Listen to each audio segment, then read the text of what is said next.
एक घने और सुंदर जंगल के किनारे रानो चिड़िया और उसका पति टुन्नू चिड़ा अपने एक छोटी सी दुनिया बसाए हुए थे। रानो चिड़िया और टुन्नू चिड़ा अपने छोटे से घोंसले में रहते थे। घोंसले के ठीक नीचे उनकी छोटी सी जागीर थी, तरबूज का एक खेत। उनकी मेहनत की खुशबू उनके तरबूज के खेत से आती थी। टुन्नू जी सुनिए, आज घोंसले में अंडों ने थोड़ी हलचल की है। मुझे लगता है हमारे नन्हे मेहमान अब बस आने ही वाले हैं। सच में रानो, ये तो बहुत बड़ी खुशखबरी है। देखो, इन तरबूजों का आकार तो देखो। एक एक तरबूज इतना रसीला है कि बाजार में ऊंचे दाम मिलेंगे। इस बार हम बच्चों के लिए केवल दाना नहीं, बल्कि मखमली रुई का बिस्तर और सर्दियों के लिए गर्म घास भी लाएंगे। हाँ, और मिट्ठू तोते की दुकान से वो सुनहरे झुमके भी, जो मुझे हमेशा से पसंद थे। लेकिन सबसे पहले बच्चों की सुख सुविधा। हम गरीब हैं तो क्या हुआ, हमारे बच्चों के सपने बड़े होंगे। दोनों धूप छांव की परवाह किए बिना दिन भर खेत में पसीना बहाते। रानो अपनी चोंच से पानी लाकर जड़ों में डालती, तो टुन्नू कीड़ों से फसल की रक्षा करता। उनकी दुनिया तरबूजों की इन हरी धारियों में सिमटी हुई थी। जंगल का सबसे धूर्त जीव बिल्लू बिल्ला पिछले कई दिनों से झाड़ियों के पीछे छिपकर इस खुशहाली को देख रहा था। उसे मेहनत से नफरत थी और दूसरों की खुशी से जलन। मुरमुरे जैसी चिड़िया और ये अदना सा चिड़ा बड़े आए किसान बनने। ये तरबूज तो मेरी दावत के लिए हैं। आज रात जब ये अपनी गहरी नींद में होंगे, तब मैं इन्हें बताऊंगा कि इस जंगल का असली मालिक कौन है। आधी रात को जब चांद बादलों के पीछे छिपा था, बिल्लू खेत में घुस गया। उसने केवल तरबूज खाए ही नहीं, बल्कि अपनी नुकीली पंजों से बेलों को चीर डाला। उसने आधे खाए हुए तरबूजों को इधर उधर फेंक दिया, ताकि खेत पूरी तरह बर्बाद हो जाए। सुबह की पहली किरण के साथ जब रानो चहकते हुए नीचे उतरी, तो उसकी चहचहाहट एक चीख में बदल गई। नहीं, हे भगवान, ये क्या हो गया? टुन्नू जी, जल्दी आइए, देखिए हमारा सब कुछ लुट गया। ये किसने किया? मेरी पूरी मेहनत, मेरे बच्चों का भविष्य, सब मिट्टी में मिल गया। देखो रानो, ये बिल्लू बिल्ले के पंजों के निशान हैं। उसने एक भी तरबूज साबित नहीं छोड़ा।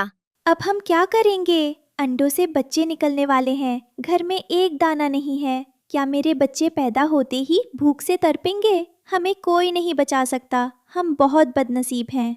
दोनों एक दूसरे को पकड़कर फूट फूट कर रोने लगे। खेत की बर्बादी उनके अरमानों की अर्थी जैसी लग रही थी। तभी पास की झाड़ियों से एक बेहद कमजोर और बूढ़ी मादा पक्षी रेंगती हुई बाहर आई। उसके पंख टूटे हुए थे और वो कांप रही थी।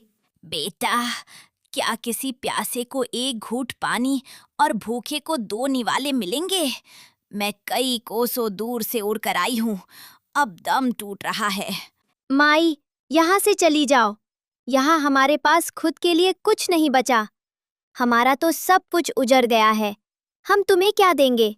रुको टुन्नू जी, ऐसे मत कहिए। मेहमान तो भगवान होता है। रानो ने चारों तरफ नजर दौड़ाई और देखा कि एक कोने में मिट्टी के नीचे एक छोटा सा आधा दबा हुआ तरबूज बच गया था। माई, ये देखो, बिल्लू की नजर से ये एक छोटा सा तरबूज बच गया है। ये बहुत मीठा है, आप इसे खा लीजिए, आपकी जान बच जाएगी। लेकिन रानो, ये आखिरी उम्मीद है। अगर इसे बाजार में बेचते तो कम से कम एक वक्त का दाना तो आता। नहीं टुन्नू जी, दान देने से बरकत आती है। भूख इस बूढ़ी माँ को भी उतनी ही लग रही होगी जितनी हमारे आने वाले बच्चों को लगेगी। रानो ने बड़े प्यार से उस तरबूज को काटकर बुढ़िया के सामने रखा। जैसे ही उस पक्षी ने आखिरी टुकड़ा खाया, अचानक पूरा खेत एक नीली रोशनी से भर गया।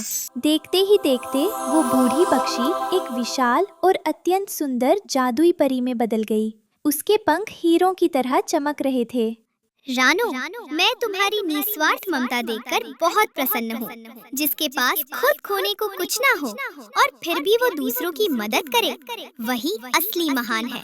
मैं इस जंगल की रक्षक हूँ और मैं तुम्हारी परीक्षा ले रही थी। परी माँ, हमें क्षमा करे, हमने आपको पहचाना नहीं। ये लो अमृत बीज, इसे अभी इसी वक्त मिट्टी में डालो। ये फसल साधारण नहीं होगी। और सुनो, अब तुम्हें डरने की जरूरत नहीं है। परी अंतर ध्यान हो गई। रानू और टुन्नू ने कांपते हाथों से वो बीज बोया। 5 मिनट के भीतर धरती फटने लगी और सुनहरी बेलें पूरे खेत में फैल गई। उन पर ऐसे तरबूज लगे जो रात के अंधेरे में भी जुगनू की तरह चमक रहे थे। अगली सुबह बिल्लू बिल्ला फिर से अपनी गंदी नीयत लेकर आया, लेकिन इस बार वो अकेला नहीं था। उसे लगा कि फिर से तबाही मचाएगा। अरे, ये चमकते हुए पत्थर क्या हैं? अच्छा, ये तरबूज हैं। आज तो मैं इन्हें बेचकर अमीर बन जाऊंगा। जैसे ही बिल्लू ने हाथ बढ़ाया, जादुई तरबूजों से एक अदृश्य दीवार बन गई और उसे जोर का झटका लगा। इसी बीच आसमान से कालू कौवा, मिट्ठू तोता और उसकी पत्नी तोती नीचे उतर आए। क्यों रे बिल्लू, चोरी और सीना चोरी? रानो हमारी बहन है, अब उसकी फसल को छूने की हिम्मत भी मत करना। दोस्तों, इस दुष्ट ने बहुत परेशान किया है। आज इसे जंगल के बाहर खदेड़ दो। हाँ, मारो इसे, ये हमारी मेहनत की कमाई खाता है।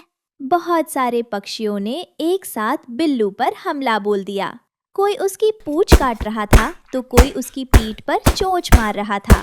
बिल्लू जान बचाकर सरपट भागा और फिर कभी उस खेत की तरफ नहीं देखा।